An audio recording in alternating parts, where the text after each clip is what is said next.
No, že už on je našel život bez úkol, tak víš to?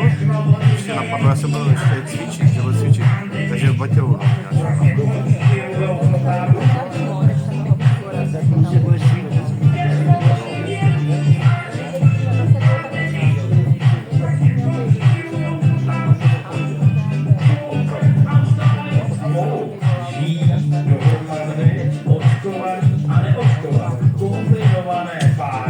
kdy dochází do přenosu mezi očkovaným, to, co mu jaksi funguje v krvi, na neočkované. V rámci párovního soužití nebudu ani takhle, jiný tom, žádný sex, nic není. 10 až 15% lidí po těch vakcínách zemře, protože jsme jak lidí, nikdo neizolovat. Takže to jsou příčiny úmrtí jídají pandemie. Lidi umírají, to jo, ale nepráčkujou nás náhodou nějaký letadílka. Nejde jim tam na těch tyčinkách a v těch respirátorech nějaká spora nějakého parazita, který nemůže být úplně prospěšný pro lidský zdraví.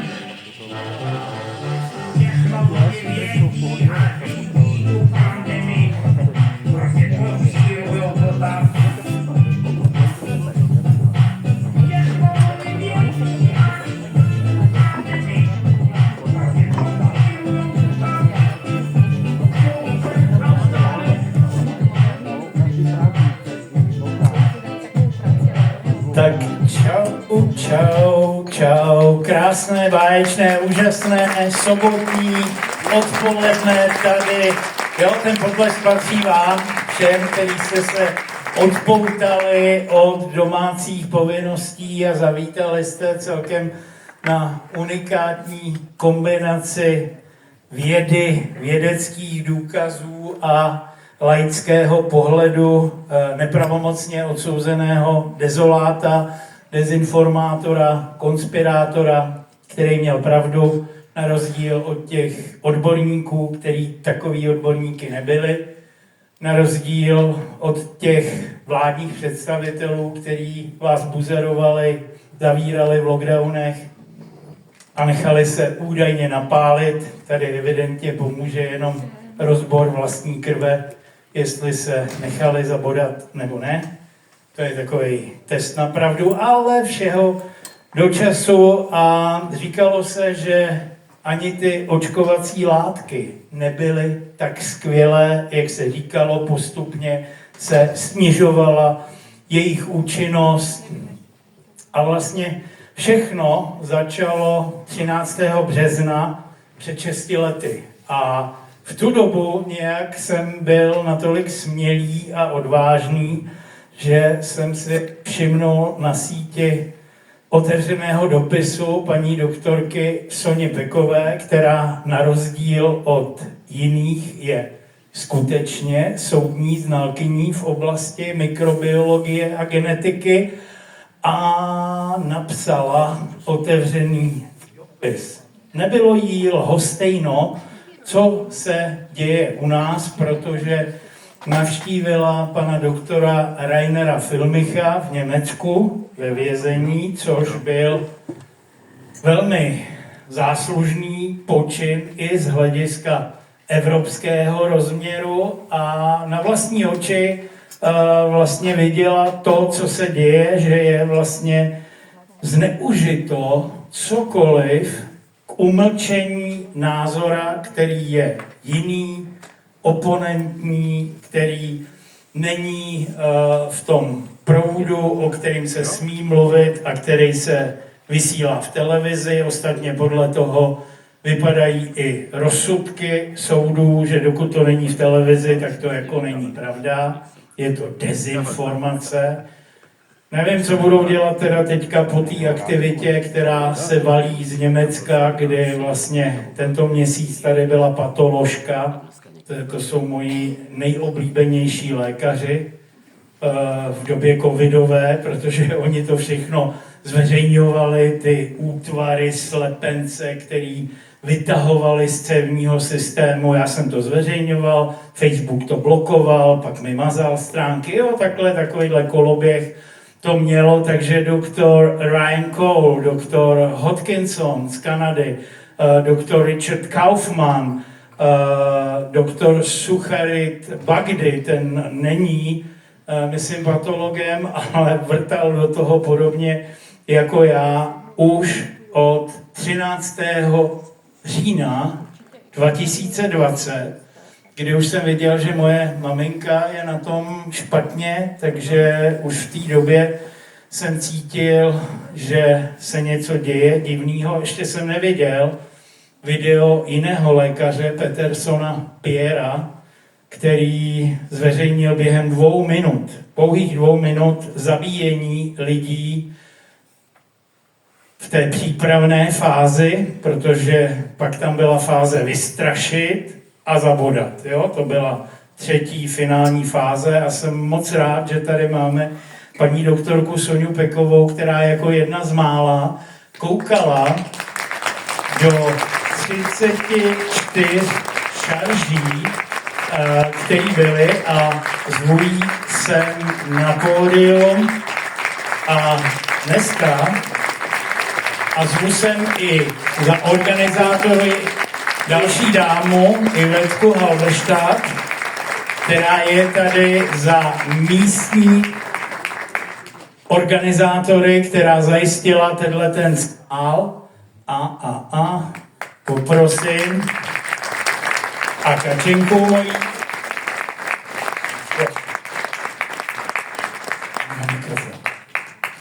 Tak a dovolíme se u příležitosti dnešního svátku, kdy to vyšlo tak krásně, že Soňa má dneska svátek, tak jí za vás, za všechny jménem organizátorů poblahopřejeme a poděkujeme za to, že vážila sem cestu do kraje a regionu Titého.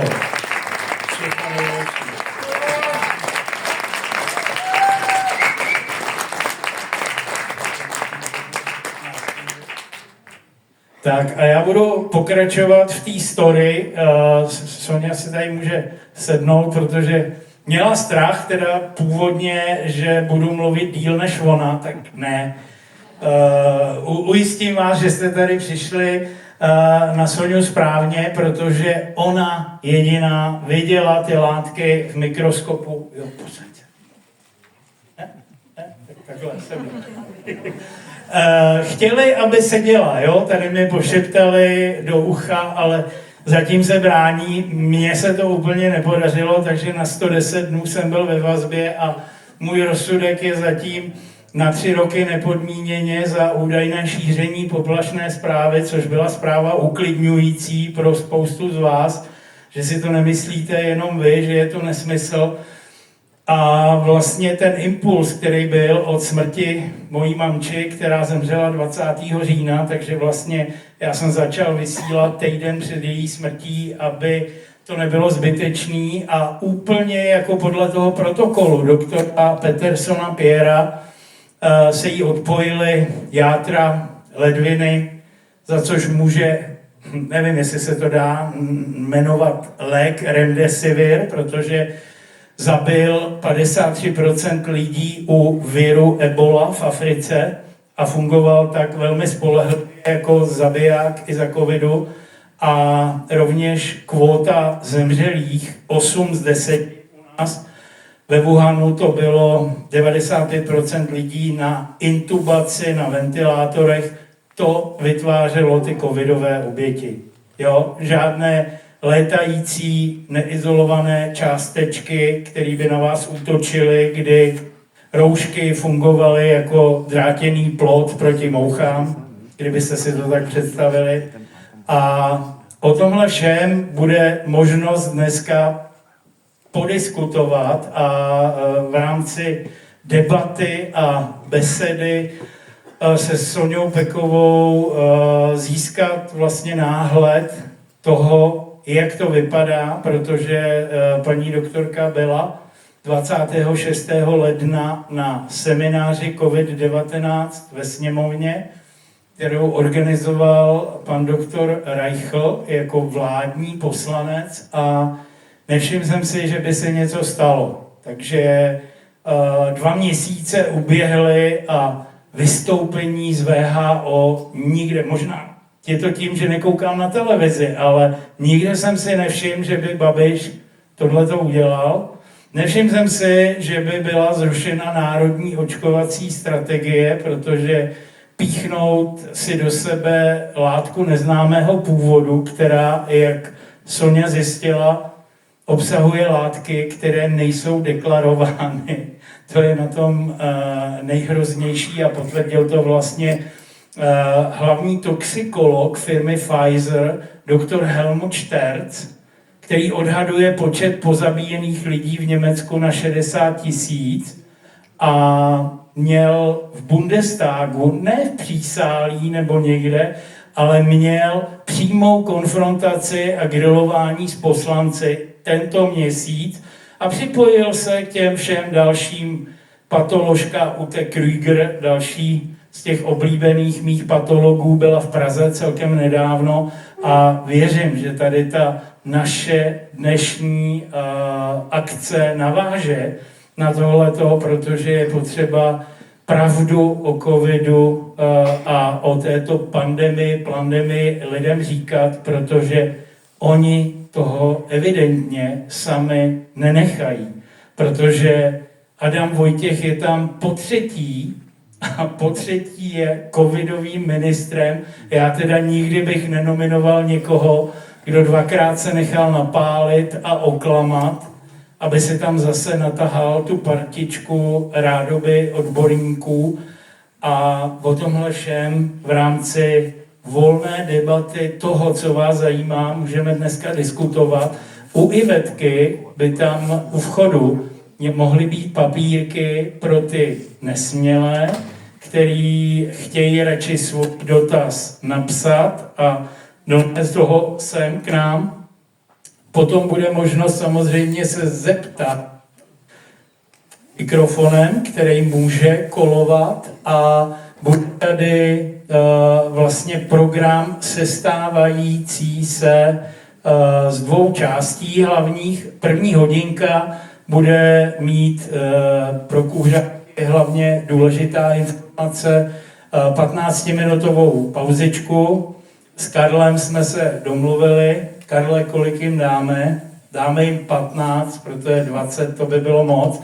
A ty hnědý počálky vracejte do restaurace, aby nedošlo k něčemu nepříhodnému a hlavní přestávka bude naplánovaná někdy mezi 15:30 a bude hodinu pro ty, by už měli hlad, tak bude určená tato pauza a pak už dotančíme v rámci programu do 18.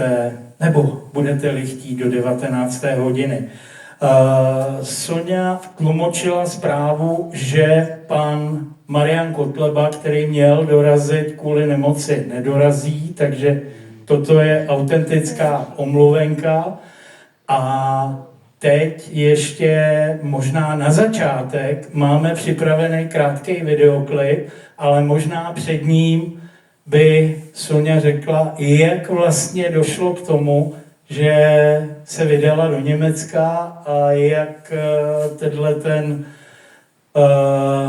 velký obrázek největšího bojovníka proti covidu a navíc právníka, který byl unesený německýma tajnýma službama.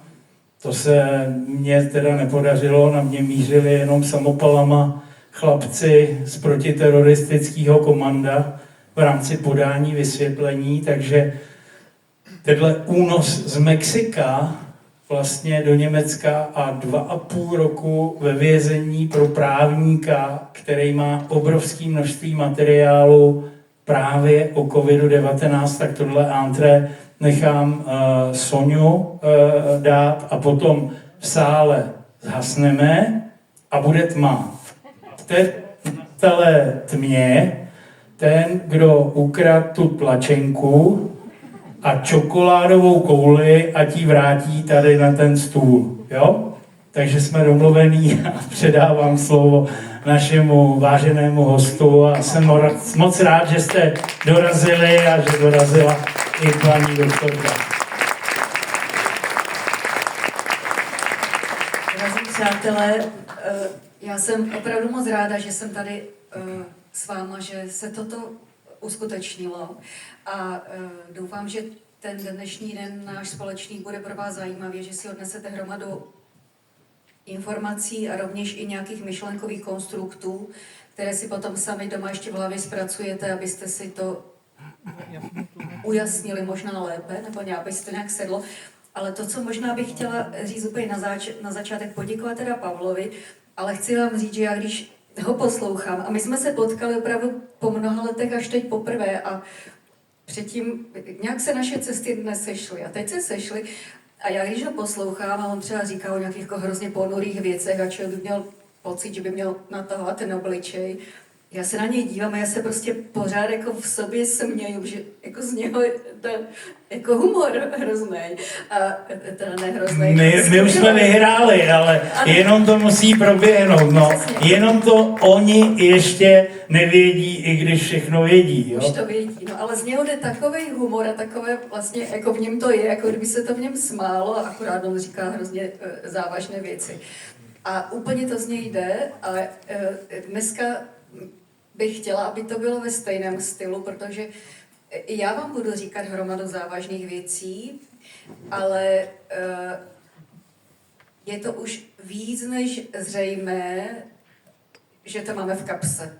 Ale chce to ještě hromadu takových jako drobných kroků a konzistentnost v těch našich krocích, ale máme to v kapse. Takže předesílám pointu dnešního dne.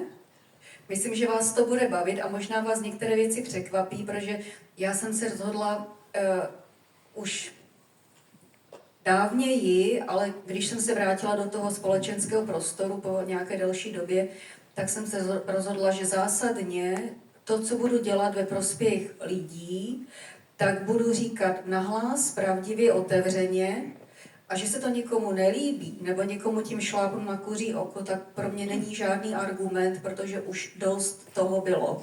A já už ani nebudu nikoho za sebou skrývat, a když někdo má nějaké velké výhrady proti mně a otevřeně jde proti mně, tak já už nedělám, že no jasně. Prostě myslím si, že dneska jsme už jako v tom stavu, že karty všichni dáme na stůl, a transparentně. Takže já to takto dělám, když někomu píšu, nebo od někoho dostanu odpověď, nebo někam jedu. A jsou to tyto věci, které prostě se netýkají toho, jak já řeším nějaké banality doma, tak já to všechno zveřejňuji, abyste to mohli sledovat, co se děje a nic neskrývám, protože vím, že to, co nutně potřebují lidé vědět, a i já jsem v řadě situací v podobné pozici, já potřebuji informace, protože jinak se neumím správně nebo včas správně rozhodnout. Takže to, co já dělám pro tento projekt, tak všechno zveřejňuju a je mi úplně jedno, že to někoho podráždí nebo tak opravdu.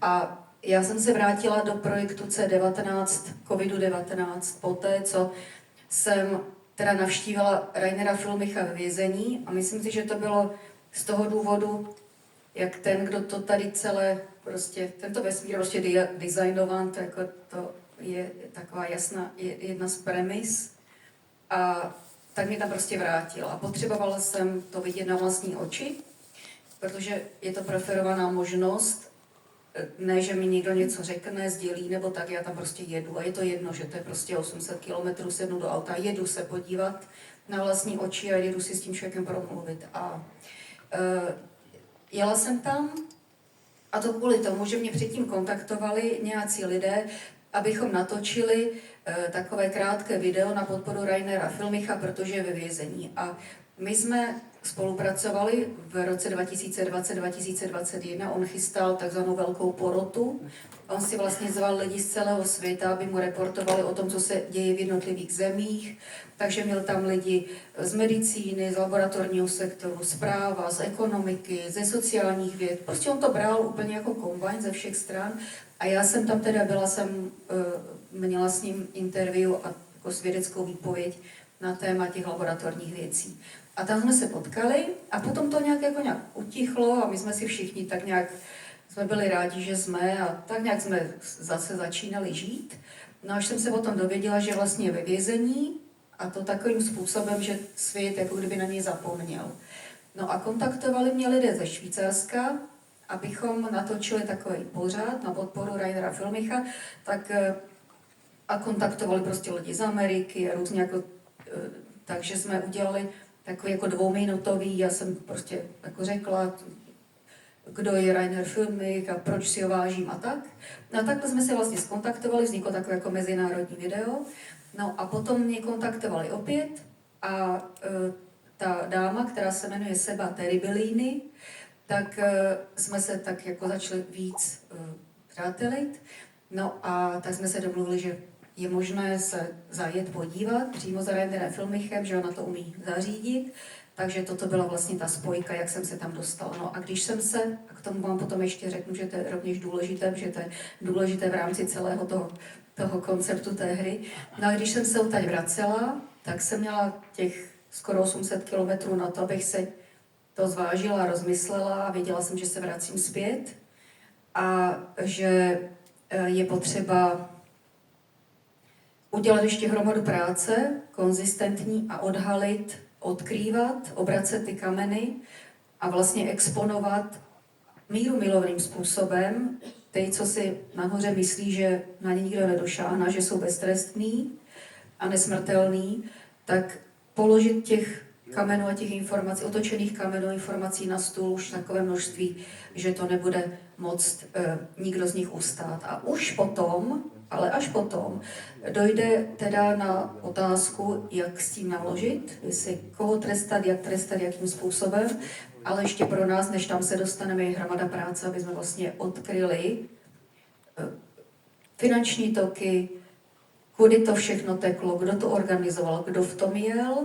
protože tam jeli vlastně všichni, ale musí se to zobjektivizovat, protože bez té objektivní spravedlnosti nemůže být potom ani nic, co by mohlo spravedlnost připomínat. Takže o tomto bychom si dneska povídali a možná teďko mi čas pustit si to video, abyste viděli, kdo je Rainer Filmich. Já nejdřív k tomu přečtu překlad, protože i když bude tma a bude příležitost vrátit tu tlačenku a čokoládovou kouli, tak ten obsah toho filmu je v titulcích, je to v angličtině, je to v hodně jazycích, takže dostupný na Facebooku, kde to sdílím, i Sonja to tam má, takže vám to přečtu, abyste si nestěžovali, že zezadu nevidíte na titulky. V roce 2020, kdy se svět potýkal s tím, co se zdálo být bezprecedentní zdravotní krizí, mnozí z nás pocítili posun, něco většího než jen virus. Ale co když příběh, který nám byl vyprávěn, nebyl úplná pravda? Co když se pod titulky a oficiálními zprávami skrývalo něco mnohem složitějšího, dokonce temnějšího? A zde vystupuje na scénu doktor Rainer Filmich. Uznávaný mezinárodní právník odmítl přijmout narrativ. Spolu s dalšími odborníky a právníky založil vyšetřovací výbor pro koronavirus, odhodlaný pátrat hlouběji. Jejich vyšetřování shromáždila svědectví, která zpochybňovala základní pravdy o pandemii v uvozovkách. Filmichův závěr otřásl mnohými. Krize COVID-19, jaký líčily vlády a média, mohla být pečlivě zorganizovaná událost. Já dodávám, že byla pečlivě připravovaná událost, protože jistý pan Rothschild si patent nechal udělat v roce 2015, to znamená 4 roky předtím, než ten debilní netopír ve Wuhanu zjistil, že ho má. Jo, a i konverzace Jeffreyho Epsteina v rámci spisů s Billem Gatesem, kdy se nějak v roce 2017 domlouvali, jak budou kočírovat tu pandemii, určitě nevypovídá o oficiální verzi a netopírovi z Wuhanu. Ostatně Wuhan je velmi sytě posed sítěmi 5G, je jich tam asi 10 000 a Andrej Babiš, když vyprávěl, viděli jste to Bergamo? Viděli, ale použili tam 113 rakví z ostrova Lampedusa a rovněž Bergamo je hustě poseto sítěmi 5G, které můžou dost dobře způsobit elektromagnetickou otravu lidí a není náhodou, že před nástupem takzvaného covidu tam proběhla očkovací kampaň. Tenkrát se to jmenovalo chřipka. A zaočkovali na podzim v Bergámu 300 000 lidí proti chřipce. To je jenom tak, by the way. Už jenom kousek tady toho textu a pak si pustíme ten trailer. Tak, pro nespočet, Filmichův závěr otřásl mnohými. Krize COVID-19, jaký líčily vlády a média, mohla být zorganizovaná událost.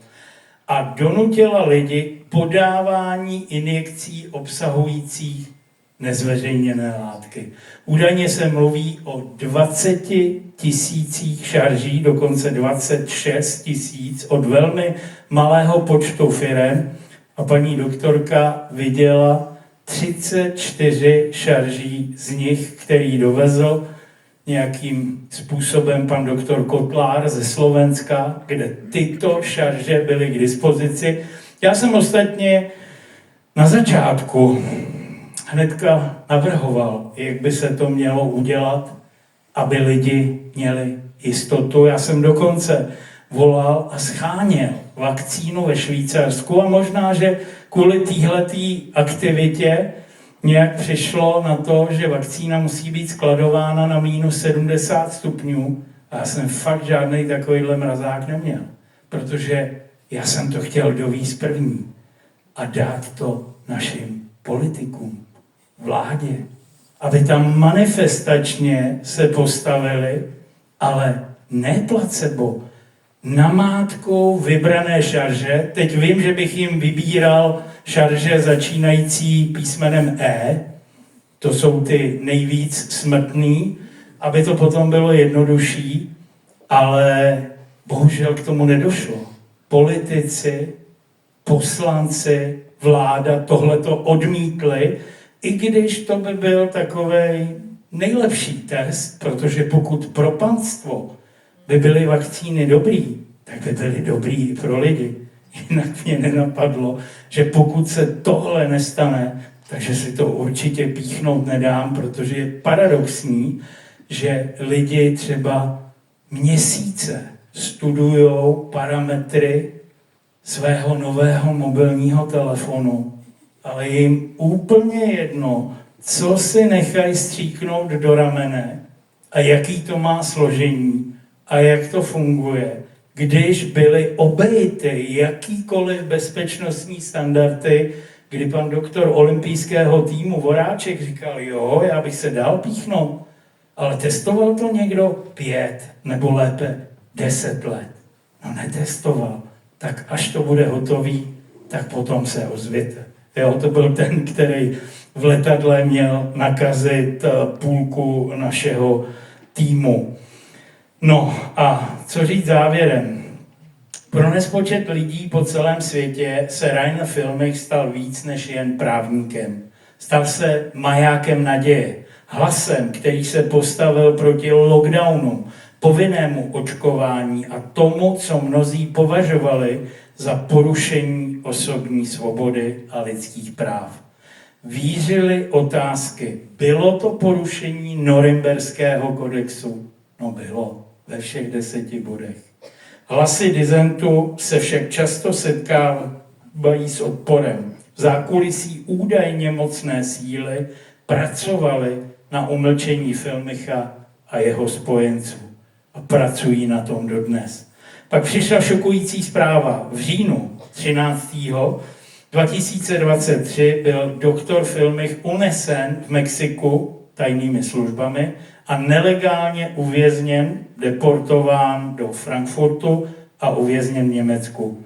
Kdo měl moc jít za hranice a zákony, aby se to stalo? A kolik dalších mohlo utrpět podobný osud, být smeteno z politických důvodů? Tady možná vzpomínáte na spolupracovnici Vivienne Fischer, tady ta madam s takovou ulízlou patkou mastných vlasů byla korunním svědkem v jeho případu, takže muster úplně stejný a každý na této scéně, který šel proti covid mafii, měl své Maruškovy. Jo, to je evidentní, že tohle se dělo v nejrůznějších částech světa podle stejného vzoru. Free Reiner vás zve, abyste se podívali za titulky, kladli si otázky, porozuměli a zapojili se do konverzace, která je stejně naléhavá jako znepokojivá. Protože v jádru všeho leží jednoduchá, ale hluboká otázka. Co se stane, když jsou ti, kdo promluví, umlčeni? Objevte celý příběh v tomto drsném dokumentu a rozhodněte se sami, co nám pravda skutečně může říct a kdo rozhoduje o tom, co se dozvíme. Takže poprosím tmu a ukázku tady toho 2minutového traileru. In 2020, the world faced the biggest pandemic ever. But was it really a pandemic? How much science used at that time can be proven to be true? Or was it an orchestrated takeover of our lives? A few experts and lawyers stood up to challenge the official narrative. One of them was Dr. Rainer Fuellmich, a renowned international lawyer who initiated the Corona Investigative Committee.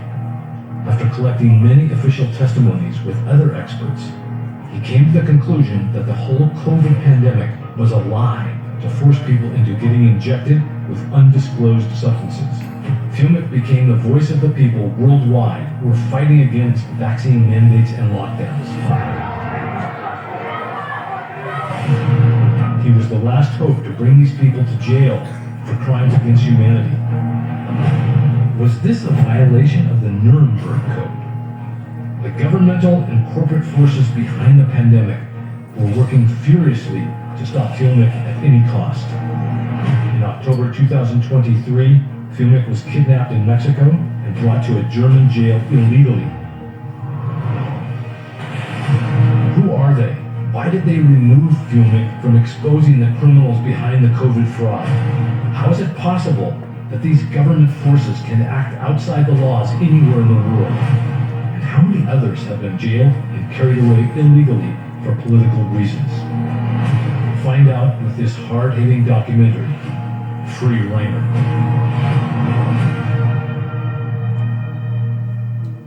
Takže děkuji moc za ukázku a děkuji moc paní doktorce Soně Pekové, že jsem dneska dorazila a že se vrátila do toho covidového boje, protože ji potřebujeme, aby byla na naší straně. Tím nemyslím jenom ty 4 zmíněné případy nespravedlnosti a protiprávnosti, kterou předvádí naše justice.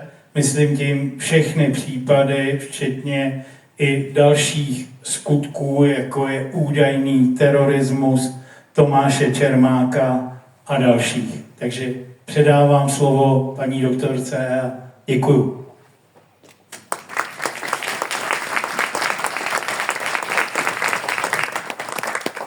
No, takže já jsem teda za ním byla. Pan doktor Fuellmich, elitní právník, se navzdory tomu, kolik má znalostí, zkušeností ze svého oboru, nedokáže dopracovat k tomu, aby mohl sám vypovídat ve svém případu, aby skončila jeho predetence, která trvá už 18 měsíců navzdory pouze povoleným 6 v Německu, takže on je tam takto držen, on nemá žádný kontakt se světem, není pro něj dostupný internet, nemůže posílat e-maily, své manželce Ince může volat po 20 minutách vzácně. Může být 4 návštěvy do měsíce, které trvají hodinu. Takže já jsem tam za ním byla s tou dámou, která se jmenuje Sebatery Bellini a on vždy byl takový frajer, prostě to byl jako úžasný chlap a chápal, jako lidi mu, vlastně jako ti lidé, které on si zval do těch interview, tak to byla nejrůznější témata a on to všechno pobral a já to umím posoudit za sebe, protože já jsem ho vysvětlovala, jak vypadaly ty různé vlny, jaké měly genomické charakteristiky a jsme si povídali dlouze a on to nakonec vlastně uzavřel a úplně šel přesně k jádru věci, takže chápal ty věci. Se sbíral nejvíc těch svědectví. A já teď možná začnu jednou nesmírně důležitou věcí. Když vám řeknu, že je to celé hra a taškařice, aby jste se v tom neustále hnípali, tak myslím si, že nejsem vůbec daleko od pravdy a řeknu vám své důvody pro to. Když jsem odjela od Rainera Filmicha, tak jsem se rozhodla, že jdu prostě zpět a první, co vznikne, bude petice prezidentu Petru Pavlovi, protože jsem zjistila, že podobných případů jako Rainer Filmich a další 1000 lékařů v Německu, tak máme i tady u nás. Všichni jsou jako kdyby takhle zametení někam, aby se o nich nemluvilo, takže jako kdyby neexistovalo, aby někde vysublimovali, ale je to úplně zářným příkladem toho, že se tady nasouvá nějaká normalizace znovu a za nějaké směšné obvinění, že šíření poplašné zprávy za COVID-19 jim byly dány neúměrné drakonické tresty, tak vlastně ta...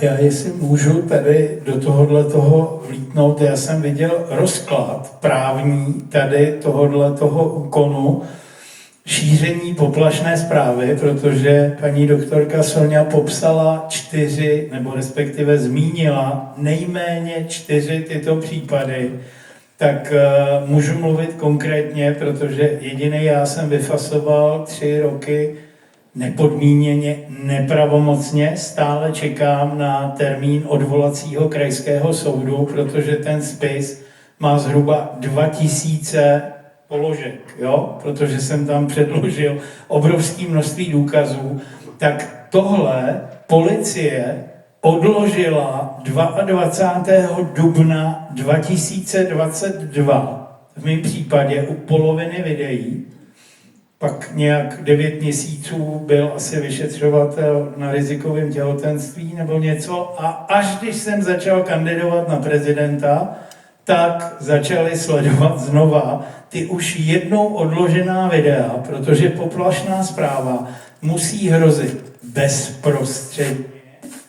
To znamená věc, která se odehrála před 3, 4, 5 lety, rozhodně nesplňuje tu bezprostřednost a musí to být zpráva lživá. Takže když teď se ukazuje, že věci a varování lidem o škodlivosti vakcín byla pravda, tak to nemůže být nikdy poplašná zpráva, i kdyby to znepokojilo celou planetu. A v podstatě svoboda slova v případu Vrábel, to byl precedentně omilostněn, i když to pravda nebyla, před rokem 11. března nálezem ústavního soudu, že svoboda slova, a to je to, o co běží, je nadřazena jakémukoliv obvinění a jednoznačně v tom rozsudku se píše, že poplašná zpráva je hoří, když nehoří, anebo bomba, když tam bomba není a je nasazen integrovaný záchranný systém. Takže omlouvám takový právní okénko. Já jsem takový právník a mám. Ne, jasně, ale já myslím, že jako nikdo z nás tady nepochybuje, že jsou to prostě lživá obvinění, která vznikla účelově, aby byli někteří lidé odstraněni ze společenského života. Takže tady se to v Česku stalo tím, že se tady nějaké prostě udělal nějaké tresty nebo obvinění za šíření poplašné zprávy. Rainer Filmich je tam za nějakou ekonomickou činnost, kterou vždy na někoho někde něco vytáhnou a na tom to potom jako kdyby otočí. Ale Hned já vám, jak jsem řekla tu pointu, že je to všechno jenom celé hra, tak já budu v tom pokračovat. Rainer Filmich je totiž člověk, který má nejvíc dat, která konzistentně se sbíral. Tím, jak je právník, věděl, jakou to má mít formu a chystal to na tu velkou porotu, které se rovněž říkalo Norimberg 2. Takže je to člověk, který určitě má nejvíc karet v ruce. A asi jste zaregistrovali, že tady teď se rozpoutala taková jako kdyby aktivita rádoby na Slovensku, a to rádoby je tam správně, na Slovensku, v Česku, nebo i v tom Bundestagu, že se tady jako snaží odhalovat zločiny nebo nějaké nepravosti, které vznikly za COVID-19. Můžu vám říct, že je to pouze předstírání a že to nikdo skutečně udělat nechce. Co se týče Rainera Filmicha, kolem něj je tady ta mezinárodní skupina, kde Sebastian Bellini a oni vlastně i vytvořili tento dokument, který ukazuje na to, to je pravdivý dokument, tak vlastně když si uvědomíte, že je to tak ostře sledovaný vězeň a někteří lidé k němu mají úplně volný přístup, prostě člověk by měl odstranit takovou jako naivitu z dívání se na svět. Tak tito lidé z toho Švýcarska mají volný přístup vlastně k němu, když se zažádá o vstup, které jsou pouze 4 za měsíc a ještě ostře sledované. Tam se nesmí s ničím, Rainerovi se smí přinést 15 €, aby si mohl koupit v automatu kávu. Je to opravdu ostře sledovaný vězeň a někteří k němu přístup mají. No a tak fajn, já jsem to jako nijak neřešila, až do té chvíle, když vznikla tady, jste asi zaregistrovali, mluvil o tom i Pavel, já jsem dělala soudně znalecký posudek několika, nebo prostě 33, 34 vakcín, jak tak to bylo, které jsem dostala ze Slovenska, které mi přinesl pan doktor Petr Kotlár. A výsledky té analýzy byly alarmující, protože kromě deklarované mRNA, kterou jsme tam potvrdili, tak tam byla ohromná příměs dvouřetězcové DNA, v podstatě stejné kvantitě, množství jako mRNA. A to je teda alarmující, protože ta DNA může být ten problém, k tomu ještě, když se dostaneme, a ukazují na to i teď už nové publikace, že ten nárůst nádorů by s tímto mohl být způsoben, což je úplně logická spojitost. Tak já jsem udělala ten posudek a ta data jsem, protože naše laboratoř to udělala zadarmo pro slovenskou vládu, jsem se tam narodila, takže mám vztah ke Slovensku. A tady je zajímavý, že Slovenská akademie věd, takzvaná SAUKA, udělala protianalýzu za 350 000 €. Ne? Odbočuješ, ty jsi jak řečťan, když tak poslouchej. Mně se líbilo to zadarmo. No ano, udělali jsme to. Nebylo to tak finančně náročné, abychom si to nemohli dovolit a já jsem nechtěla, aby existovaly nějaké finanční vazby, že mi někdo zaplatil, aby mě někdo prostě z toho obvinil. Takže jsme to udělali zadarmo. Čímž teda ta data, která vznikla, která jsou alarmující a já jsem je teda potom ze své vůle vytvořila v podobě soudně znaleckého posudku, abych tomu dala sílu, že by to nebylo pouze nějaké odborné posouzení, ale soudně znalecký posudek, protože já mám odbornost v předmětné oblasti. Tak jsem to udělala jako soudně znalecký posudek, ten unikl, nikoli ode mě, já jsem to dala pouze panu doktoru Petru Kotlárovi osobně.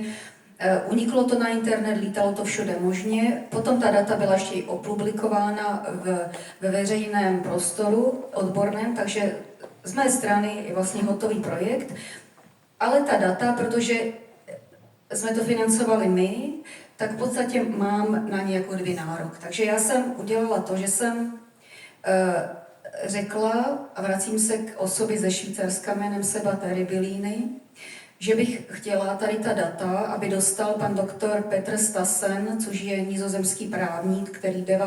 března měl v Amsterdamu první slyšení před soudem, kde na jedné straně byli postiženi vakcínama a na druhé straně byl Bill Gates, Albert Bourla, Mark Rutte a ještě dalších lidí, celkem 18 dohromady. A on to pojímal jako zajímavě, já jsem poslouchala tiskovou konferenci, že to byla v angličtině, tam to jednání bylo v holandštině, tomu jsem jako holandsky nerozuměla. A on to jako hodně natáčel na takovou prostě, trošku se ubíral mimo takovou tu praktickou realitu. A je to správně, ale jako dneska před soudem nelze argumentovat věcmi, které nejsou hmatatelné. Bohužel ty soudy potřebují jasné důkazy. Tento paragraf byl porušen, takhle to bylo špatně, ta. Takže jsem prostě nabídla přes tu švýcarskou svoji spojku, že Peter Stassen ode mě dostane ta data o těch vakcínách, protože jsou vlastně ta data veřejná, to není. My jsme to financovali, takže tam není prostě žádná, že bych s někomu odpovídala a tak. A Seba Terribilini, jak vytvořili tento dokument, který vás určitě zaujme, tak mi řekla, že to není dobrý nápad, abych ta data dávala Peterovi Stassenovi. A tam teda ve mně zatrnulo na vteřinu a pak mi bylo všechno jasné.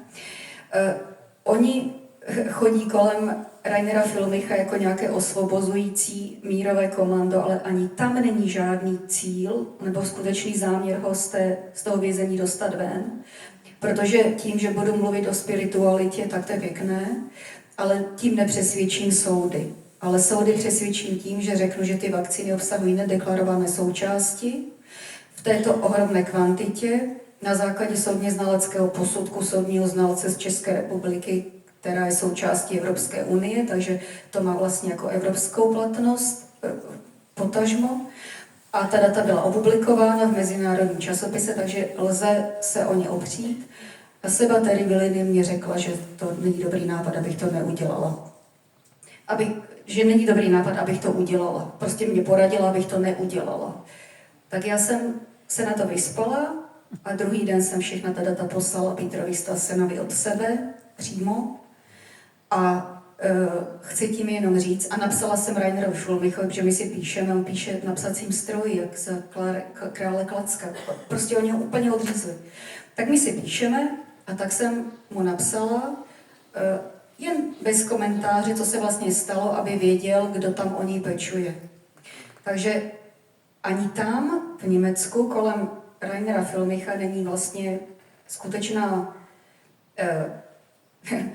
aktivita, která by vedla k tomu, aby byl propuštěn, protože by byl propuštěn případně na základě úspěšného soudního sporu, kdyby se ukázalo, že ty vakcíny jsou škodlivé, protože spousta toho, co na něj navalili, tak je rovněž jako kdyby šířil poplašnou zprávu a prostě tak. Takže mě vlastně se snažila ta moje jako kdyby přítelkyně rádoby jemně naznačit, ať to nedělám, ale já jsem to stejně udělala, protože potřebuju, aby Peter Stassen měl hmatatelné, jako víc hmatatelných argumentů k té své práci.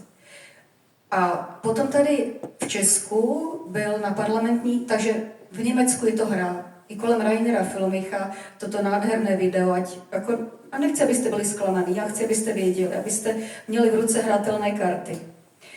Takže ta aktivita, to je hra kolem něj, aby to vypadalo, že se tady osvobozuje nějaký ostře hlídaný vězeň, ale není to tak. A v Česku byla na půdě parlamentu, byl seminář a všichni jsme z toho byli nadšení, že jsme tam mohli zase to jít jako říkat, ty věci. No a pan doktor Reichl hlasitě mluvil, že on svojí ohromnou postavou to zaštítí a prostě vybojuje to a napsal jakýchsi 10, podle kterých bude pracovat. A já jsem potom potřebovala, aby pan doktor Reichl v rámci své mohutné postavy vzal dopis, který jsem po návratu z Německa napsala prezidentu Petru Pavlovi, aby to po své parlamentní linii Petru Pavlovi vetknul do ruky.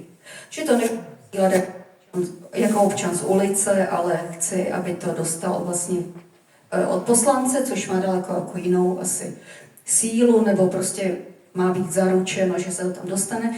A rovněž jsem mu ještě předala dopis pro Terezu Anžíno, což je evropská ombudsmanka, aby rovněž po této vládní linii to poslal a dala jsem tomu všechny dokumenty podpůrné, proč vlastně případ Rainera Filmicha vypadá jako těžce spolitizovaný případ.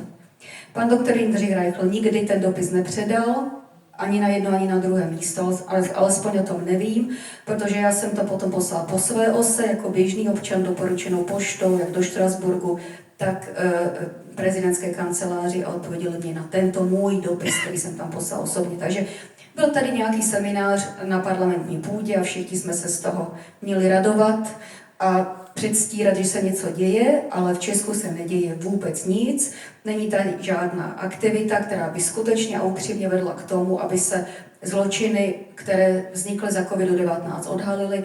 A jasným důkazem je toho i to, že na ministerstvu zdravotnictví je znovu stejný tvůrčí tým, stejná skupina poradců, takže vlastně se pachatel pouze vrátil na místo činu, protože vědí, kudy tekly finance, jak to všechno organizovali a potřebují to asi nějak zahladit. Takže v Německu předstíraná aktivita, v Česku předstíraná aktivita, na Slovensku to vypadalo, že se tam prostě děje, že tam vybuchuje Etna a že to je zajímavé.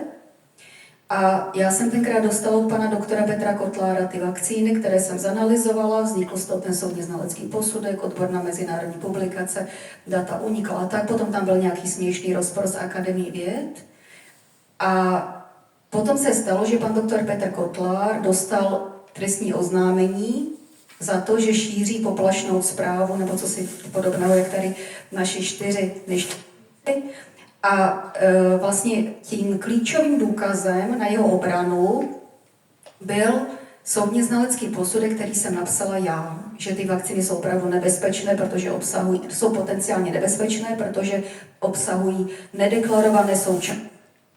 A protože jsem soudní znalec a sice to aktivně nedělám, já se tím neživím, ale vím přesně, jaké parametry má ten soudně znalecký posudek mít, to je jasně dané, takže všechno jsem to tam správně formulovala, aby to nebylo nikde zavádějící, aby to bylo na jasný dotaz, jasná odpověď, aby to bylo, protože já vím, že mám forenzní zodpovědnost za takovouto věc a já jsem to udělala schválně, že jsem tam dala to razítko. Já jsem vlastně si na sebe přitáhla pozornost forenzního charakteru, že kdyby mi někdo dokázal, že můj soudně znalecký posudek je podjatý nebo účelově chybně vypracovaný, tak já mám problém. A na základě mého posudku se měl pan doktor Petr Kotlár bránit před soudem, že to, co říkal, je pravda, protože Peková tady jako dokládá na vakcínách, které byly použity na Slovensku, že skutečně obsahují nedeklarované součástky. A nemusíme tady vůbec debatovat o tom, či kvantita 10 na 10, 10 na 11, to je malá či velká, samozřejmě je velká, ale ten obyčejný hmotný argument před ten soud je, že ty vakcíny obsahují cosi, co výrobce nedeklaroval jako součást, což znamená, že to výrobek, o jehož složení jsou pochybnosti. Takže okamžitě by měl být stažen z trhu a v žádném případě by neměl být plošně používán. Taková obyčejná vlastně hmotařská klička, která by jenom řekla, že to je výrobek, o jehož kvalitě, kvantitě, prostě to, co obsahuje, nejsou informace, takže přeci nemůžeme to používat v takovémhle měřítku. Toto by úplně stačilo. No a potom se stalo, že se v tom trestním spisu pana doktora Petra Kotlára objevil kontraposudek a já jsem se to dověděla, protože mi to Petr Kotlár zcela vyděšen byl a poslal mi to, naskenoval mi to a poslal mi to a zjistila jsem, že ten posudek vytvořil pan magistr Jan Pačes z PHD z Ústavu molekulární genetiky Akademie věd ČR a zjistila jsem, že jsem se podívala, zdali je v seznamu soudních znalců, protože já ho znám a to jak prostě k němu nesedělo, tak jsem zjistila, že není na seznamu soudních znalců, přičemž on vytvořil dokument, který ještě opatřil hlavičkovým papírem Ústavu molekulární genetiky a ČR, přičemž ústav rovněž není na seznamu soudně znaleckých ústavů. Takže to byl podvod. On to nazval soudně znalecký posudek, ten pan magistr Jan Pačes. Byl založen tento soudně znalecký posudek do spisu, přičemž on neprovedl žádné experimenty, on pouze literárně posoudil můj posudek a posoudil ho způsobem, který můj posudek soudně znalecký měl vlastně eliminovat.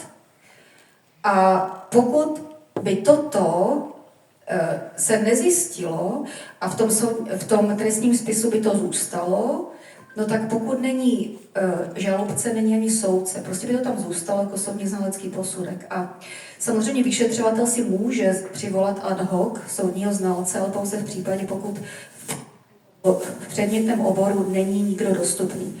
Ale v oboru genetiky v Česku je 20 soudních znalců, na Slovensku 9.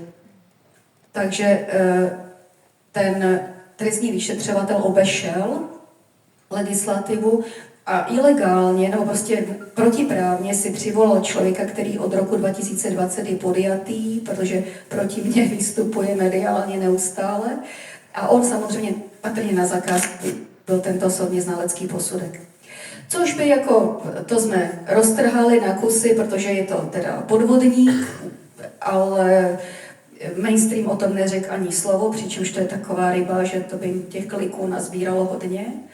A převzal si to nakonec teda právník, i když já jsem původně, jsem si říkala, jako nechám to plavat, ale zjistila jsem potom, že to nemůžu nechat plavat.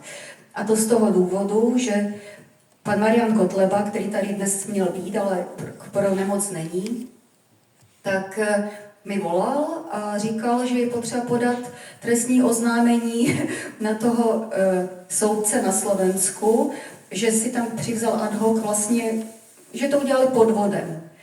A já jsem říkala, no tak to je dobře, ale to by možná měl udělat pan doktor Petr Kotlár. No tak mu Marian Kotleba zavolal s tím, že by to bylo dobré udělat a že teda to udělá. A Petr Kotlár se k tomu neměl a když mu Marian Kotleba řekl, že teda to trestní oznámení na Pačesa a na podjatost podá on, Kotleba, tak mu Petr Kotlár položil telefon. Z čehož plyne, a neumím si to vysvětlit ani nijak jinak, a naše předtím velice přátelská komunikace s panem doktorem Petrem Kotlárem vyšuměla. On si nepřál, nebo někdo mu řekl, aby si to nepřál, aby někdo zrozporoval situaci, že Pačes anihiloval, zneplatnil můj posudek. To by znamenalo, že by můj posudek byl vyhodnocen jako účelově chybný, přičemž já tam mám forenzní zodpovědnost, takže já bych nakonec z toho měla problém. A protože by asi to dopadlo tak, že by bylo sděleno veřejnosti, že jsem vytvořila posudek, který měl účelně manipulovat veřejné mínění a říct, že vakcíny byly nebezpečné, přičemž já jsem nešikovná levoruka, nevím, co dělám. A pan doktor Petr Kotlár, který to mohl zastavit, to odmítl zastavit. Ale Marian Kotleba to trestní oznámení podal, takže vlastně tady se hraje, to je sešněrováno a ono to vlastně i celá ta slovenská věc vypadá, že měla vést k tomu, ale jako velice zajímavým scénářem přes různé přátelské kontakty, že já jsem měla být odstřelená jako ten, kdo vytvořil posudek, který měl účelově manipulovat veřejné mínění, protože vakcíny jsou přeci pozitivum. A já to neberu nijak osobně, pro mě to je zase jenom jako kdyby hratelná karta, že vím, že tady je sever a nikomu never, tady v těchto pozicích, ale kolem Rainera Filmicha záchranné komando nechce, aby se předložila klíčová data. V Česku se předstírá nějaký seminář a prostě nějaké aktivity směšné. A na Slovensku s touto extenzí vlastně do Česka, kdy já jsem to dostala k analýze, přičemž to mohla nakonec udělat jakákoliv laboratoř z covidové doby, protože to chtěl pouze ty přístroje, které se používaly v té době a ta síť těch laboratoří na Slovensku je hustá. Tak já jsem dostala jakési lahvičky, které nikdo na moji opakovanou interpelaci, aby si je vzali protokolárně a prověřili, zanalyzovali, nikdo o to neměl zájem. Říkala jsem to i Petrovi Kotlárovi, ať požádá premiéra Fica, aby to zorganizoval, protože šli po mně, že já něco špatně dělám. Ale ty roztoky, ty lahvičky, ty jsou do dnešní doby u nás v laboratoři v Mrazáku, nikdo neprojevil nejmenší zájem, navzdory, že jsem opakovaně říkala, že se přeci musíme všichni dívat na stejné vzorky, ne, že jeden analyzuje to.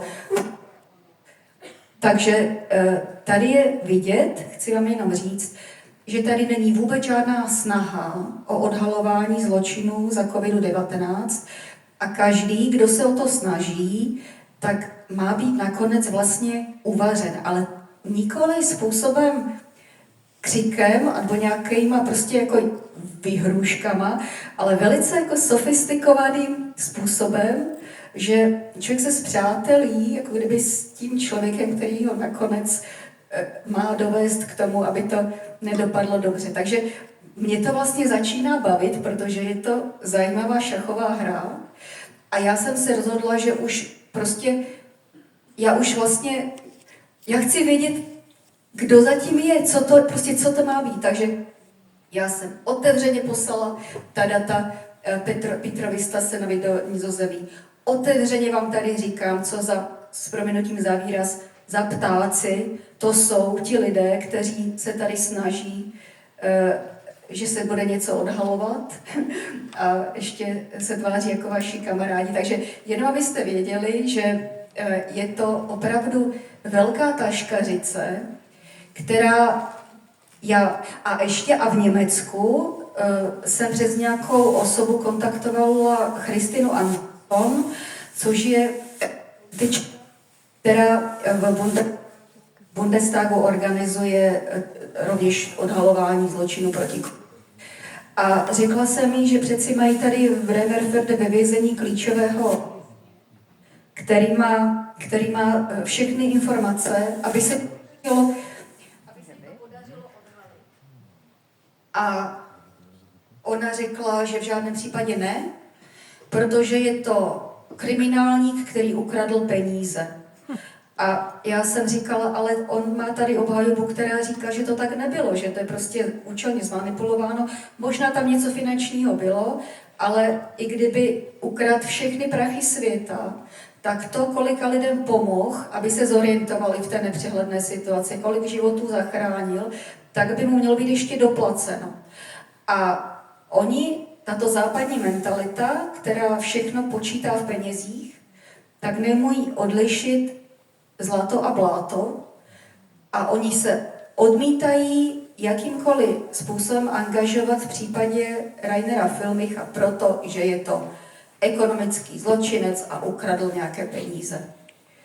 Přitom tam mají člověka, který kdyby pokud tam něco takového je, tak ať si to řeší před civilním soudem a ne takhle zašitý, bez přístupu k internetu, k veřejnosti, nikdo o něm nevěděl.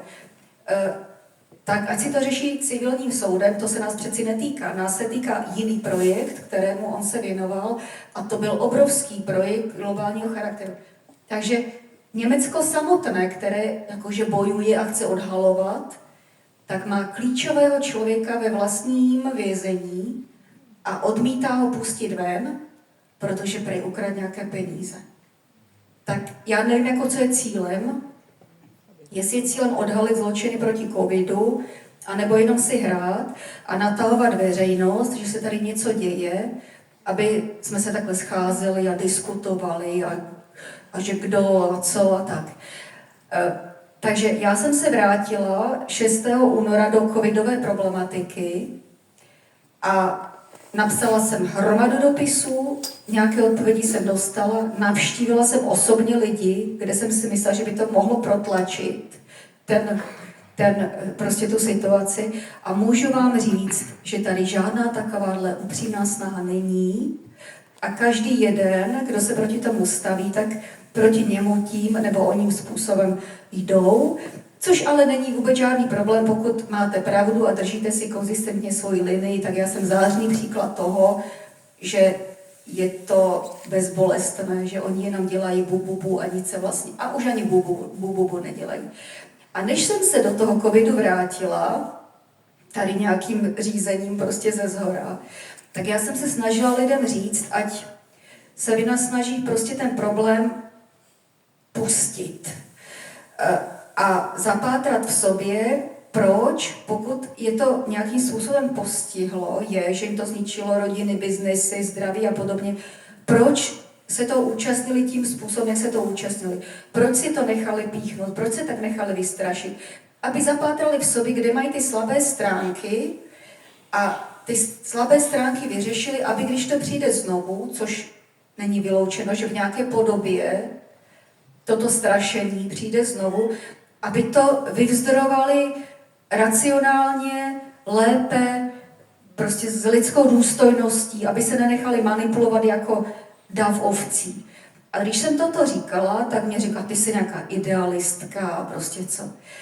A já jsem říkala, ale to jiným způsobem asi nepůjde. Tak mě řekli, já ti prostě si jdu sbírat kytičky někam a tě nechám tady prostě řínče těma zbraněma, že půjdou jako na ty covidáky a oni mi to jako natřou. Moji milí, prostě to je tak prošpikované. Jeden drží za žlázy druhého. A to se nedá, to se opravdu nedá. Takže já potom tady aktivním extempore, které mám za sebou, tady s politickou garniturou českou, slovenskou i německou, vidím, že vám znovu můžu říct, a úplně teď objektivně, že cesta z tohoto ven je pro inteligentní bytost s vědomím inteligentní lidské bytosti, že se v tom přestane do nekonečna hnípat, protože se to nedá ničím ani objektivním dneska vlastně rozvalit. Jako tím, že by neustále v hospodě chtěl o tom diskutovat. Prostě to nemá v tuto chvíli cenu. To, co má cenu, aby člověk v sobě udělal, proč, pokud prostě cítí, že mu bylo ublíženo, tak ať v sobě udělá analýzu, proč dovolil, aby mu bylo ublíženo. Protože každý člověk musí jakousi imunitu si vybudovat na tyto věci a najít obranné mechanismy, když to přijde znovu. A v jaké podobě? Protože manipulace společnosti strachem je účinná, to je nejúčinnější metoda. A oni s něčím zase přijdou. Takže jenom v sobě si najít způsob, jak reagovat, když to bude úplně cokoliv. Že nejdřív si sám najdu data. Nebudu se primárně plašit. Z pozice klidu si vyslechnu jednu druhou stranu. Prostě takové vlastně úplně obyčejné věci, hlavně, aby člověk nereagoval z nějaké pozice splašenosti. A jakmile si to člověk jako ujasní, tak potom i v každém dni, který žije, reaguje z pozice klidu a rozvahy. A tady ti, kteří už teď, ale já nechci tím říct, že bychom to jakože úplně opustili. Nadále pracujeme, konzistentně pracujeme. Já pořád to dělám, pořád chci, aby mi ti prezidenti poslali ty odpovědi. Když mi někdo napsal, že se na to podívá, tak já zase se zeptám. Prostě já to jakože nepustím. Ale už si jenom půjdu jako vlastně železný mužík konzistentně za svým projektem, krok po kroku a budu chtít, dám otázku, chci odpovědi, dám otázku, chci odpovědi, ale z pozice klidu. A takhle to budu dělat a oni v podstatě, jak jsem říkala, že jako kdyby se v tom Pavlovi Zítkovi se to vevnitř smálo, že on už ví, že to je všechno OK. Ano, ale my musíme vlastně těch usvědčujících důkazů, prostě my bohužel jsme na té straně, že musíme snášet zlatá vejce. Takže oni si myslí, že nemusí nic, protože je ta struktura pevně drží, takže my přinášíme důkazy, tam, kde se ve společnosti vyskytujete a kam máte dosah, to je jedno, prostě někde pracujete, někde jste v nějaké skupině lidí. Jakmile vidíte, že je někde nějaká jasná lež, nějaká jasná křivda, nespravedlivost, říct to nahlas. A nejenom si to jako pomyslet, nebo říct to svému psovi, nebo své manželce, ale říct to nahlas a beze strachu. A já jsem zase ten příklad toho, že když se to dělá, jako, já necítím vůbec žádný strach. A dnes ještě tam mám tak, že když vidím, že někde je nějaká levá, tak já to říkám nahlas. Já jsem si mohla nechat ten příběh s tou sebou té ryběliny pro sebe, abych vás tady držela v tvůrčím napětí, jak je to krásné, že tady je nějaká mezinárodní skupina, která se snaží osvobodit Rainera Filmicha. Ne. Nic takového se neděje. Tak jenom abyste věděli, kde si stojíme. Neříkám to proto, abyste byli frustrovaní, říkám to proto, abyste tohoto času, než se to začne lámat, využili k té léčbě sami sebe. Protože pokud neustále budete řešit, co kdo řekl, jak to řekl, co bylo v Bundestagu, byli jste v tom Bundestagu, slyšeli jste to na vlastní uši? Ne. Takže bavíme se o tom, co víme z vlastní zkušenosti, že jsme na to sami přišli, nebo prostě nějak, ale ne, že jsme někde něco slyšeli, že někde bylo nějaké video. To je kontraproduktivní, to je všechno, co vlastně oni potřebují po vás, abyste se zabývali věcmi, na které, protože nemáte žádný vliv, tak se budete pouze rozptylovat. Takže teďko je taková, jako kdyby chvilková, možná malinko, jako kdyby hluchá doba, kdy oni předstírají, že se něco děje, ale nic se neděje, tak to, co domnívám se, je naše práce v tuto chvíli. Když vidím nepravost, lež na úrovni, kde já se vyskytuju ve společnosti, tak to prostě řeknu. A řeknu to nahlas. Máme ty sociální sítě, už to prostě, to banování je od pana Trumpa už snad jako je zrušené, či co. Prostě říkat ty věci nahlas, ale hlavně ale mít to argumentačně podložené, proč to říkám, protože může někdo vyrazit po vás, samozřejmě. A nebát se ty věci říct, protože jenom tímhle způsobem my dokážeme dát na stůl čím dál tím víc argumentů, které už potom nepůjde ustát. Ale dělat to z pozice klidu, žádné emoce, žádná agresivita. Když narazím někde na nějakou křivárnu, jasně takhle otočím ten kámen a řeknu, a takhle to je, přátelé. A nemusím se na tom točit a neustále diskutovat. Položím to na stůl a položím další na stůl a další na stůl. Nemusím k tomu říkat 1000 věcí a diskutovat někde na Facebooku na to téma. Ukázat, nenechat si nic pro sebe. A rovněž najít v sobě ty obranné mechanismy v této době takového, jako kdyby klidu, než se začne zase něco dít, protože to padne. Ale to se celé převrátí, protože to se nedá, že odejde tady nějaký jeden ministr, to není jedním ministrem. To je prostě jako, to je skorumpováno ze zdola až nahoru v rámci těch vládních struktur. Takže to využít k tomu, abyste se v sobě, že to zase opakuju, ale je to nesmírně důležité, toto, co se stalo, berte jako školu, jako testovní otázku, jako makabrózní a drsnou, protože hromadě lidí zemřeli, rodinní příslušníci, hromada lidí je nemocných, přišli o své biznesy, rozpadly se rodiny. Ale všichni se toho nějakým způsobem zúčastnili a proto se to stalo. Někdo ty lidi z práce propustil. Proč to udělal? Proč se vylekal, že mu ten biznis? Prostě zamyslet se nad tou situací, kterou jste vy prošli, zdali byste to i příště tímhle způsobem řešili. A to, že si uvědomíte, že byste to příště tímhle způsobem neřešili, je první superbod. A další superbod je, že si okamžitě položíte otázku, a jak bych to řešil příště. Dám si takovou jako teoretický model, kdyby se to znovu stalo. Protože nemusí přijít další pandemie, ale můžou vyhrožovat, nevím, že něco v potravinách, nebo je něco ve vzduchu. Prostě budou vás jako strašit nějakými věcmi, tak jenom pro sebe si najít ten modus operandi, jak budete reagovat, abyste neplašili. Abyste se neplašili, nikoho neplašili, aby nevznikal chaos a potom nepodložená rozhodnutí, častokrát chybná. Protože když se rozhodujete ze stavu, že vás něco vystraší, tak se rozhodujete třeba jinak a možná daleko hůře, než když se rozhodujete z nějakého stavu, když jste v klidu. Takže zase opakuju, jsou tady prostě nějaké mediálně prohlašované prostě věty, že se tady bude něco odhalovat a podobně, nic takového se neděje a nemám to z doslechu, ale mám to z vlastní zkušenosti, takže se tady s vámi o to dělím úplně na rovinu a je mi jedno, že třeba někdo zase bude mi něco vysvětlovat, že co mám jak říkat a jak nemám. Já už to nehraju. Já prostě už jako nehraju hru na kočku a myš a myslím si, že ta situace dozrála, že každý jeden, kdo ví, že to má správně, protože je to z jeho oboru, je to z jeho dosahu, ví, kde co je, tak to má prostě říct nahlas. A takhle se potom ty informace takhle poskládají na stůl a my musíme to udělat, protože tady jsou nějaké aktivity, které říkají, a všechny je zavřeme a dostanou pokuty. Ano, ale my nejdřív musíme dát na stůl všechna ta data. Takže to, koho zavřeme, jak zavřeme, jestli z černá či nezčerná, to není za A, ale je to možná až za C a my ještě potřebujeme udělat ten bod B a to znamená, že se přestaneme prostě bát říct nahlas věci, kde jasně vidíme, že je nějaká lež na úrovni našeho dosahu. Toto je bod B.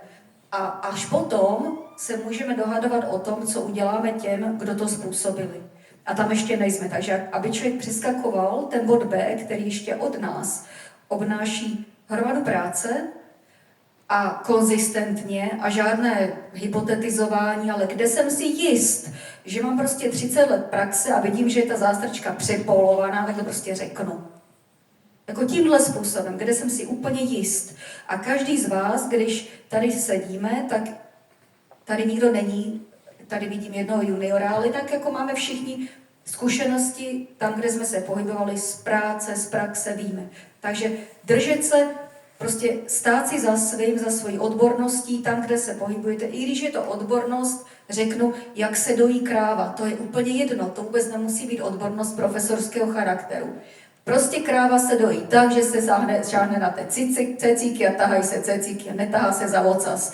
I když to bude někdo tvrdit, že se kráva tahá za ocas a potom dává mlíko. Prostě, a vy se nebudete bát, že to proti vám bude říkat nějaký profesor nebo nějaký ministr, protože o vzdělání to vůbec není. A navíc ministrem je někdo, kdo tam byl dosazen, aby byl užitečný, aby říkal věci, které mu řeknou, aby říkal. Takže teďkom třeba, jak je tam ministr zdravotnictví, pan magistr Vojtěch, který nikdy medicínu nestudoval a i lékaři se před ním v takové ponížené suplice sklánějí a vážený pane ministře, doufám o vaše laskavé, spravedlivé a odborné posouzení, zdali národní očkovací strategie je správně či nesprávně. Co on může pan magistr Adam Vojtěch posoudit, on to vůbec nerozumí. On prostě něco říká, co mu řekli. Takže jako i taková ta jako zvláštní a přehnaná úcta vůči autoritám, jako já nežádám anarchii, jenom vám chci říct, že prostě když se bavíte s někým, kdo byl někam politicky dosazen a z daného oboru neví nic objektivně, protože to nestudoval a ještě i jeho projevy jsou v prudkém nesouladu s tím, jak by se to mělo dělat, no tak to přeci neznamená, že vy sklapnete paty, protože je to úředník nebo že to je někdo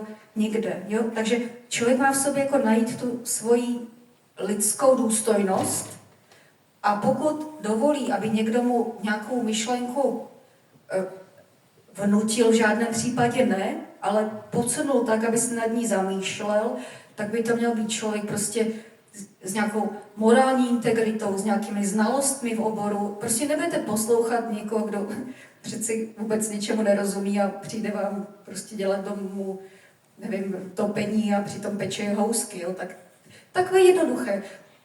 Jenom tady ta společnost je tak nějak naučená, že když někdo sedí na té pozici nějakého úředníka, tak se máme před ním chvět, ale to vůbec ne. Jenom prostě vždycky si to jenom jako ujasněte, jako s kým jdete komunikovat a jakou úroveň to má mít, jako kdo je ten člověk, jestli to nějaký bohem vyvolený, anebo to je prostě jenom někdo, od koho tam dosadila politická strana. Takové jako jednoduché věci. Jenom jako přestat mít takovou jako přehnanou úctu před někým, kdo je jakože takzvaná autorita, přičemž není. Takže vlastně sebeanalyzovat, jako proč reaguju tak, jak reaguju, proč zase jsem nervózní nebo bojím se, že mi přijde nějaká obsílka vodníka. Tak přijde mi obsílka, no tak si ji otevřu, v klidu si ji přečtu, co se tam píše, no a taky potom můžete zjistit, že na vás tady nějaký soudní znalec píše nějaký kontraposudek, ale v klidu si to přečtete, v klidu se podíváte, jestli vůbec je soudním znalcem a v klidu zjistíte, že není soudním znalcem. Takže to je prostě úplná hloupost, co vám skončilo na stole. A pokud byste to neudělali z pozice klidu, tak vás to vyleká a vůbec byste nespochybňovali pravdivost toho dokumentu. Takže jenom zase vám říkám z vlastní zkušenosti, nemůžete, jako toto jakože úplně jako úžasná hra, kde někdo si myslí, že může dělat cokoliv a vás považuje za nějaké ponížené, hloupé, nebo prostě co vám přistane na stole, v klidu si prostudovat. A to, co máte řešit, jsou vaše věci osobní, primárně. Takže neřešte, co se děje v Sýrii, protože asi jste tam ani nebyli, nemáte na to žádný dosah, je to zbytečné tady ty rozhovory vést, ale vyřešte si prostě to, co se vás osobně týká, a to jsou takové hromady, že vás vlastně v jednu chvíli ani nenapadne, abyste tady řešili nějaké prostě politické cosi, protože evidentně v tuto chvíli je to tak, že ještě nemáme tam dosah, oni předstírají nějaké, ale je to všechno jenom předstírání a i v těchto závažných věcech, kde už je dneska jasné, že jsou tady už i veřejně publikované, recenzované publikace na téma, že třeba ty vakcíny způsobují nádory právě díky tomu, že je tam hodně té DNA, která se může zaintegrovat, že je tady hromada nemocných po těch vakcínách, že ty různé kmeny nebyly z žádného luskou na nic netopíra. Prostě už je toho jakože tolik těch informací, že v podstatě na toto téma už nemusíte ani jako hledat víc. Jo? Řešte si to, co se týká vás, vašeho dosahu v rámci vaší hierarchie ve společnosti, v rodině. Uklidněte si to všechno, aby nikde nebyly žádné, a to je hrozně moc práce, aby když náhodou něco přijde, protože tím strachem nedá se společnost manipulovat, která je tak heterogenní nějakým dobrým slovem dneska ještě zatím. A oni pokud chtějí, tak to udělají strachem, to funguje. Strach o život, ten pud, to je nejsilnější pud v přírodě. Takže jenom využijte tady toho času, takového vlastně jakože klidného, na to, abyste odhalovali, odkrývali ty kameny v rámci své působnosti a abyste v sobě našli strategii, že když to přijde znovu, že někdo zaútočí strachem a vy sami moc dobře asi víte, kde to může být v vašem konkrétním případě, tak si jenom zkuste jako, co bych udělal, kdyby. Tak se na to trochu jako... A zjistíte, že to, co jste dělali před 6 lety, byste už nikdy neudělali a to je úplně báječné. A jenom si to tak jako ještě posilněte v sobě. No, takže dneska je to tady kvůli tomu, abych vám toto řekla. A ještě je to tady kvůli tomu, že teda, a potom už to můžeme rozpoutat vaše otázky. Jak jsem udělal ten otevřený dopis panu prezidentu Petru Pavlovi, já ho oslovuju zdvořile, protože sedí na té pozici a nemyslím si, že když bych mu řekla nějakým nevybíravým způsobem, že by to čemukoliv pomohlo. Takže já ho oslovuju zdvořile, ale žádám po něm, aby v rámci své pravomoce přestal tady měřit 2 metrem, aby tady jakási spravedlnost nastoupila, protože se sem vplížují normalizační praktiky. A to, proč jsme se tady dneska i sešli, za úplně konkrétním úkolem je, že já potřebuju, aby pan prezident Pavel tady ty 4 lidi minimálně oprostil všech tady těch obvinění a potřebuju, protože to je křivé obvinění. Oni nešířili žádné poplašné zprávy, protože ten, kdo se radil s kocourem Micíkem, to je v pořádku, Mrazákem ulicí v pořádku, to nejsou poplašné zprávy, ale oni říkali věci, jak říkal Pavel, a dneska už se ví minimálně jako velká pochybnost o tom, zdali ty vakcíny jsou takové či makové a in dubio pro reo v případě pochybnosti ve prospěch obviněného. Takže tady jsou všechny parametry toho, že jsou to spolitizované procesy. Prezident Pavel má nástroje v rámci ústavy, je to článek 62, případně 63, já jsem tam všechno vypsala a budu po něm chtít, ale s vaší pomocí, protože to jinak nejde. Já vám ten dopis ještě i přečtu, abyste viděli, o co se jedná. Sbíráme teď, takhle jezdíme po této zemi, abychom pozbírali podpisy všech, ke komu to promlouvá a chtějí podpořit tu aktivitu, aby tady s okamžitou platností aspoň tyto případy z politizovaných případů skončily.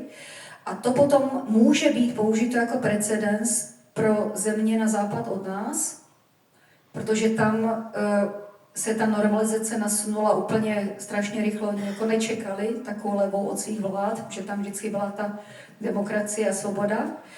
A to, pokud bychom dokázali u nás, aby prezident Pavel osvobodil tady ty křivě obviněné a odsouzené případně, tak to se potom dá použít jako mezinárodní precedens, aby nakonec i toho Filmicha pustili, protože jeho případ je úplně to samé bledě modrém jako toto.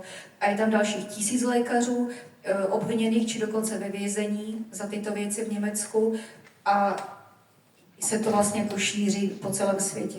Tak proto jsme se tady sešli vlastně s konkrétním úkolem, abychom jenom neteoretizovali, ale aby jsme se tady domluvili, že jsme my tady ti, co nedovolíme, aby se sem dostávaly nějaké normalizační praktiky a toto je úplně konkrétní krok. A myslím si, že takhle bychom měli pracovat, ne se jenom scházet a diskutovat a prostě vášnivě o něčem mluvit, ale jaký je konkrétní úkol teď, co uděláme. Takže já jsem tady proto, abych s váma probrala tady tuto vlastně petici na odstranění spolitizovaných případů z Česka a potom se někdy setkáte, kde budete řešit, jaká je kvalita vody, a budou to ti lidé, co tomu rozumí a s nima to budete řešit. A já si to tam budu případně poslechnout, ale nebudu říkat ani slovo, protože se v tom nevyznám. Ani v žádných větrných elektrárnách se nevyznám, ale budu si to poslechnout, ale nechám ty, kdo se v tom vyznají, aby to prostě vedli. A tak to vzniknou vlastně takové jako 2 skupiny odborně vyprofilované, které vlastně můžou potom velmi efektivně si troufnout, dovolit a jít odvážně to potom probírat vlastně na tu vládní úroveň, ale oni už budou vždycky potřebovat vaši podporu. Takže my jsme tady dneska ohledně tohoto konkrétního projektu, kdy tady se vlastně zavírají lidé do vězení nebo se jim dávají flastry za to, že nahlas mluví, říkají prostě věci, které jsou v nesouladu s vládou a musíme to zastavit, protože dneska to je COVID a dneska to je Pavel a další 3 či 4 a zítra to bude něco jiného a tak tam půjdeme prostě jeden po druhém a prostě to musíme zastavit včas. Takže jestli ještě můžu, jenom bych přečetla teda ten otevřený dopis, o čem to vlastně je. Ty petiční archy tady jsou, ke komu to promlouvá, tak moc prosím, abyste to podepsali. Neděláme to elektronicky, protože ty elektronické petice obsahují hromadu smyšlených údajů a já teda nechci, aby někdo to zpochybňoval, že jsme si to vymysleli. Takže je to poctivě uděláno, je tam vaše jméno, příjmení, adresa, stojíte si za tímto názorem si stojíte odvážně, protože jste taky něco zažili a nechcete, aby to tady bylo zpátky, takže jste tam identifikováni jménem, příjmením, vaší adresou a podpisem a jenom tento tam vyplní, poprosím, kdo si za tím opravdu stojí a věřte, že se vám nic nestane. Na ten hrad půjdu já, možná půjde Kačenka Pavla se mnou, ale je potřeba, aby to bylo nespochybnitelné, aby nám to nestrhali, že jsou to prostě špatně vyplněné petiční archy. Takže dovolte ještě v té chvíli, vám to přečtu, abyste viděli, o co se jedná a už potom pustím ten mikrofon. Petice. My, níže podepsaní občané, se připojíme k petici uvozovky otevřený dopis k rukám prezidenta České republiky Petra Pavla, konec uvozovek. Vážený pane prezidente, obracím se na vás tímto otevřeným dopisem s požadavkem na řádné a objektivní posouzení skutkové podstaty trestního stíhání a pravomocně nabytých trestních činů, u kterých je důvodné podezření z legislativní podjatosti až účelového přemrštění a které vedly k nepatřičnému uvalení a navýšení trestní sazby za veřejná prohlášení za doby pandemie COVID-19 u občanů, jejichž veřejná prohlášení podstatu trestního činu nenaplňují z toho důvodu, že do dnešní doby nebyl dosažen odborný konsenzus v odpovědi na otázky, za které byly až jsou tito občané exemplárně legislativně trestáni. Navíc tyto tresty byly uvaleny diferencovaným způsobem, tedy pouze na vybrané osoby, společenské a politické aktivisty, kteří veřejně bránili svobodu slova a právo lidské bytosti na svobodné rozhodování o svém vlastním životě a zdraví. To, že zmínění obviněný pro popis svého veřejně pronášeného osobního názoru mohli někdy používat méně sofistikovaný verbální projev, rovněž nemůže zavdávat důvod k jejich tak přísnému trestnímu postihu. Jedná se především o prohlášení týkající se nadále vysoce odborně diskutovaných témat, které se ve společenském prostoru objevily za pandemie COVID-19 a jejichž finální tvar a náhled na ně ani dodnes není uspokojivě zodpovězen. Například původ viru SARS-CoV-2, adekvátnost vládních restriktivních opatření, silové parametry zvládání pandemie, bezpečnost a účinnost plošně nasazených vakcín pro management onemocnění COVID-19 a další. Odjakživa v právním systému platí zásada in dubio pro reo, což je, cituji, uvozovky, zásada trestního práva, podle níž se v případě neodstranitelných pochybností o vině rozhoduje ve prospěch obžalovaného. Vyplývá z prezumpce neviny a znamená, že pokud důkazy nejsou jednoznačné, nelze obviněného odsoudit. Tato zásada je klíčová pro spravedlivý proces. Konec citace. Proto vás žádám o neprodlenou nápravu z úrovně pravomoci vašeho úřadu, a to konkrétně pomocí těchto legislativních nástrojů vložených do vašich rukou. Článek 62 Ústavy České republiky písmeno G, které říká, že prezident republiky odpouští a zmírňuje tresty uložené soudem a zahlazuje odsouzení. A článek 63 bod 1 písmeno K, které říká, že prezident má právo udělovat amnestii, a rovněž článek 63 bod 2, který říká, že prezidentovi republiky přísluší vykonávat i pravomoci, které nejsou výslovně v ústavním zákoně uvedeny, stanoví-li tak zákon. Vážený pane prezidente, navzdory přetrvávající společensky nejasné a častokrát vyhrocené situaci v oblasti posuzování otázek řízení pandemie COVID-19, moje důvěra v právní demokratický stát není umenšena a žádám vás proto o odstranění justičních pochybení z titulu vaší funkce a vám legislativně daných pravomocí explicitně uvedených v nejvyšším právním dokumentu, kterým je Ústava České republiky. V České republice se jedná nejméně o tyto občany, jejichž trestní kauzy jsou mediálně známí. Pavel Zítko, odsouzen k trestu odnětí svobody v trvání 3 let nepodmíněně za šíření poplašné zprávy v období pandemie COVID-19. Jana Peterková, odsouzena k trestu odnětí svobody v trvání 2 let podmíněně s 3letou zkušební dobou za šíření poplašné zprávy v období pandemie COVID-19. Lubomír Volný, odsouzen k trestu odnětí svobody v trvání 2 let podmíněně za šíření poplašné zprávy v období pandemie COVID-19. A Mudr Iveta Křížová, odsouzená k trestu odnětí svobody v trvání 2 let s podmíněným odkladem na zkušební dobu 2 let za šíření poplašné zprávy v období pandemie COVID-19. Jménem občanů České republiky, kterým záleží na demokratickém uplatňování spravedlnosti a práva a cítí úctu k vrcholnému legislativnímu dokumentu, kterým je Ústava České republiky a Listina základních práv a svobod, vám, pane prezidente, děkuji s úctou a srdečným pozdravením. Mudr Soňa Peková, 5. května 23 273 08 Pchery. Takže svojí osobou, jasně, veřejně. Jindřich Reichl to nepředal, já jsem to poslal po své ose, na to mi odpověděl pan doktor Vít Šťastný, který řekl jinými slovy, že se pletu a můj podnět je nesmyslný. Takže, protože já jsem se zaprvé neptala na nic pana doktora Víta Šťastného, mě jeho názor nezajímá, mě zajímá názor pana prezidenta Petra Pavla. Od něj odpovědi se mi nedostalo, tak proto se teď takto scházíme, abychom vytvořili vlastně názor aspoň nějaké frakce společnosti, zdali ten můj podnět byl skutečně tak nesmyslný, zdali Pavel Zítko šířil poplašnou zprávu, zdali Jana Peterková šířila poplašnou zprávu, a pokud ano, tak proč poplašnou zprávu nešířil pan profesor Flegr, anebo pan Primula, anebo tady ti další. Takže a já toto, sice já vidím, že oni předstírají aktivitu, ale toto je úplně konkrétní úkol, který já teď mám a já ho teda nepustím.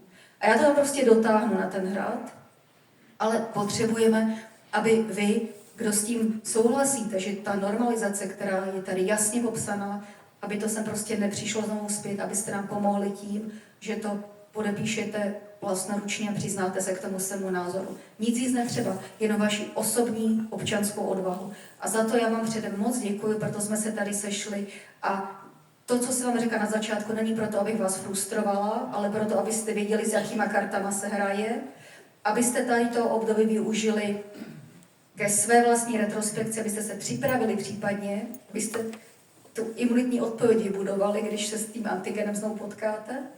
A my v průběhu dubna, Pavel to krásně zařídil, objezdíme množství míst a tímto způsobem se sbíráme podporu a prostě já půjdu za tím.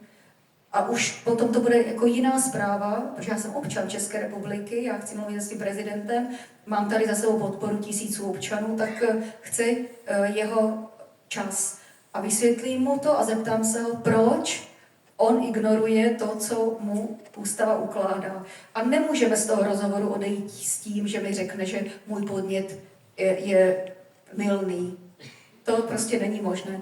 Takže, a všichni víme, co zatím je. Všichni víme, že ho někdo ovládá, že on nemá vlastní názor, že tady sice někdo říká, jako má úžasnou morálku, tak tam má asi nějaké problémy s tím a tak. Ale já tady předstírám, já si s ním hraju tu hru, vážený pane prezidente, já důvěřuju vašemu, já mu píšu pěkně a já tam za ním rovněž půjdu pěkně, ale půjdu tam prostě vypodložená podporou od vás a tady touto věcí, ať on se vyjádří, jak to teda, co to má znamenat. A já tam nebudu s křikem, agresivně nebo nějak hystericky, úplně v klidu, ale vypodložená a s tím, že pokud on odmítne názor takových tisíců občanů, no tak to bude zase jako další karta, s kterou budeme hrát, ale potřebujeme se tam dostat. Takže vaši pomoc nutně potřebujeme. A ještě jednou děkuji, že jste tady, že jsem mohla přijet a hotovo.